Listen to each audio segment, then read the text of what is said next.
Paramecium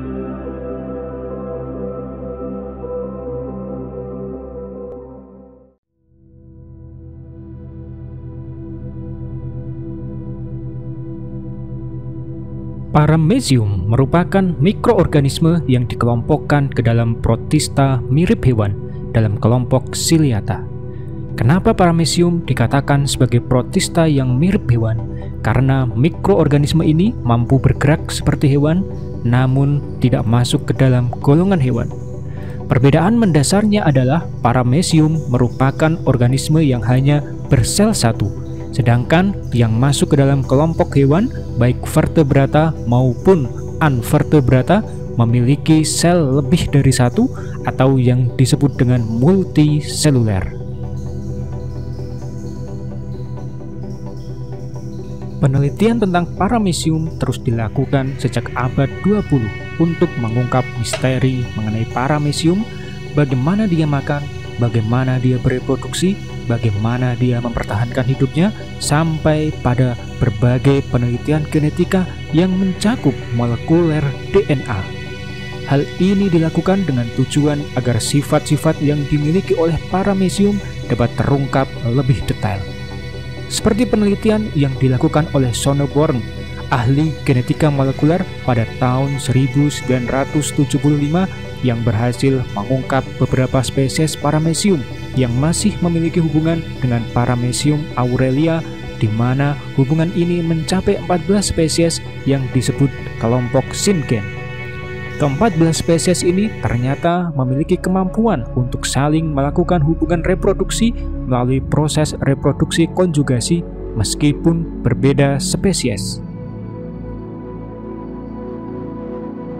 Kami akan mencoba mendeskripsikan anatomi, morfologi, fisiologi, dan reproduksi dari Paramecium ini. Kita bahas terlebih dahulu mengenai anatomi dan morfologi Paramecium. Morfologi merupakan metode umum untuk menentukan atau mencirikan suatu spesies dari bentuk luarnya, sedangkan anatomi berhubungan dengan struktur tubuh. Paramecium seperti yang terlihat di video memiliki bentuk yang transparan dan dapat dilihat di dalam isi tubuhnya. Abaikan terlebih dahulu apa yang terdapat dalam tubuh Paramecium, seperti bulatan-bulatan warna hijau tersebut.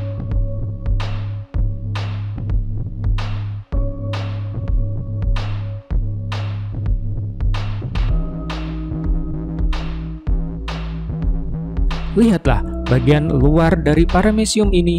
Di sepanjang garis luar tubuh Paramecium terdapat alat gerak yang dinamakan dengan cilia atau rambut getar. Meskipun di video ini sulit untuk melihat secara detail bentuk cilia dari Paramecium karena memiliki ukuran yang sangat kecil.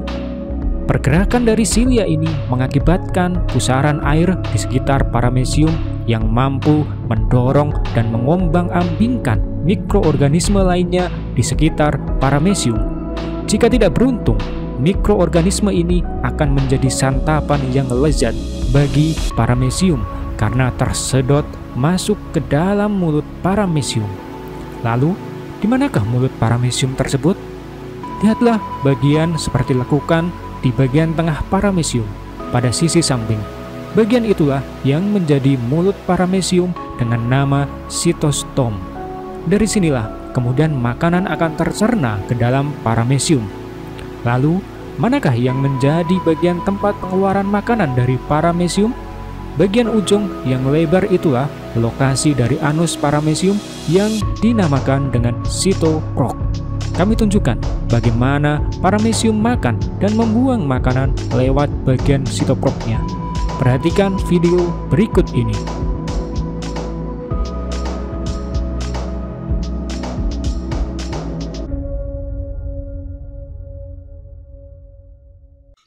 Mari bergeser ke bagian dalam dari Paramecium.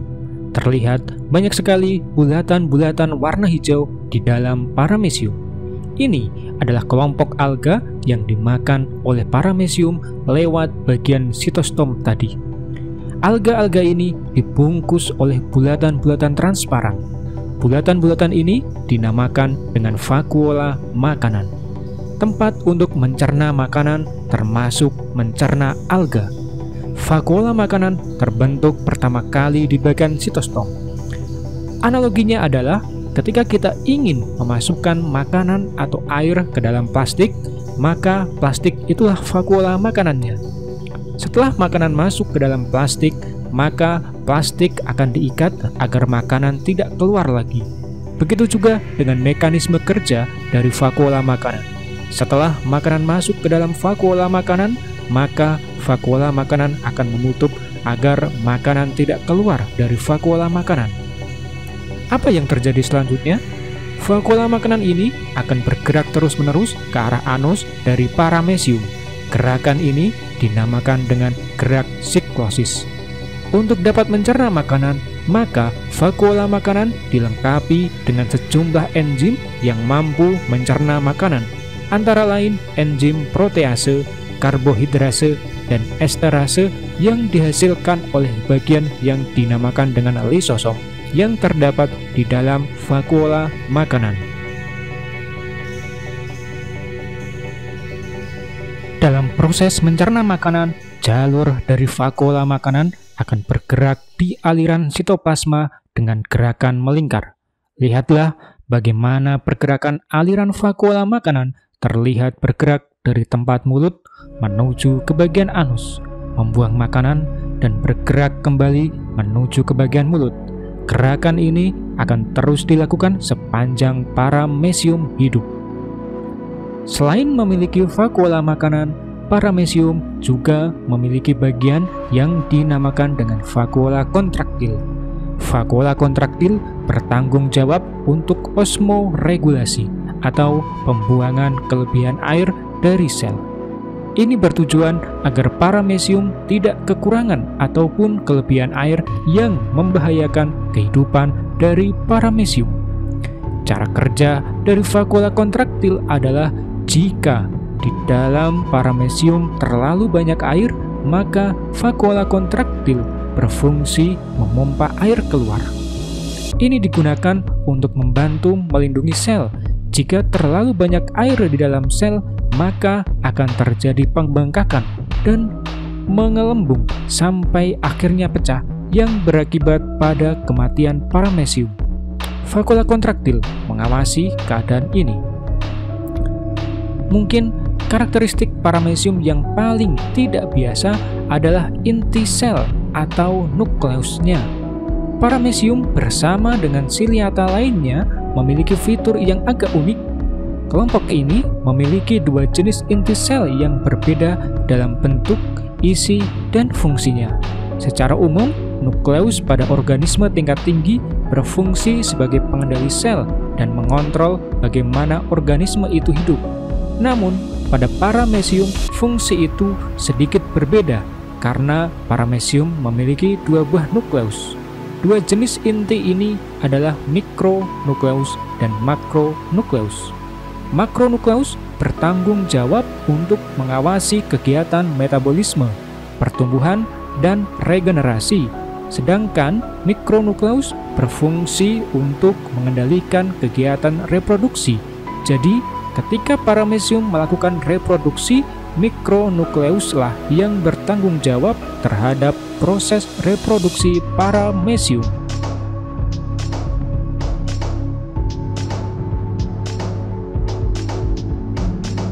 Terima kasih sudah menonton video dari Under Microscope. Sampai jumpa pada video-video berikutnya yang lebih menarik lagi.